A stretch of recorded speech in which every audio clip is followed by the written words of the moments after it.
देश में किसान आंदोलन को लेकर सरकार पर दबाव बनाने के लिए किसान लगातार देश के अलग अलग राज्यों में किसान महापंचायत कर रहे हैं। वहीं विपक्ष भी सरकार पर आंदोलन को लेकर दबाव बनाने की कोशिश कर रहा है। इन सब के बीच आज किसान नेता राकेश टिकैत ने बड़ा बयान दिया है, जिससे सरकार में हलचल मच गई है। तो क्या कहा है राकेश टिकैत ने, देखिए ये रिपोर्ट। कृषि कानून को लेकर चल रहे किसानों के आंदोलन को अब 100 दिन होने वाले हैं, लेकिन सरकार और किसानों के बीच समझौते की सूरत बनती नहीं दिख रही है। किसानों का दावा है कि वो बातचीत के लिए तैयार हैं, सरकार बातचीत का प्रस्ताव भेजे। दूसरी ओर सरकार का दावा है कि प्रस्ताव तो पहले ही दिया जा चुका है। यदि किसान यूनियनें तैयार हैं तो कभी भी बातचीत हो सकती है, और यदि किसान यूनियनों के पास कोई प्रस्ताव हो तो सरकार उस पर भी विचार को तैयार है। अब सरकार जिस प्रस्ताव की बात कह रही है, किसान यूनियनें उसे पहले ही ठुकरा चुकी है, और किसान यूनियनों ने 22 जनवरी की बैठक में सरकार को इस बारे में बता भी दिया था। 26 जनवरी को दिल्ली में हुए हंगामे के बाद से तो सरकार ने बातचीत को ही ठंडे बस्ते में डाल दिया है।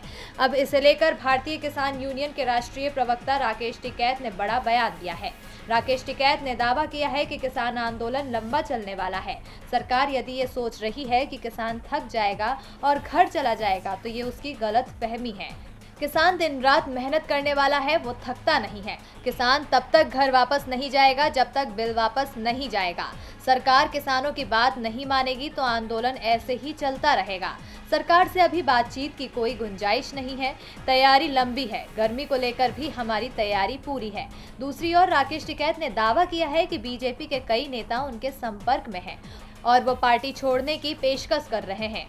इसी महीने बीजेपी के सांसदों के इस्तीफे भी शुरू होने वाले हैं। किसानों के समर्थन में बीजेपी के कई सांसद इस्तीफा देने को तैयार हैं।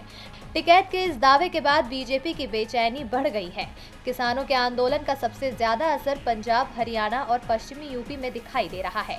इनमें से हरियाणा और पश्चिमी यूपी में अधिकांश सीटों पर बीजेपी का कब्जा है, और यदि टिकैत के दावों को सही माना जाए तो इस्तीफा देने वाले सांसद हरियाणा या पश्चिमी यूपी के हो सकते हैं।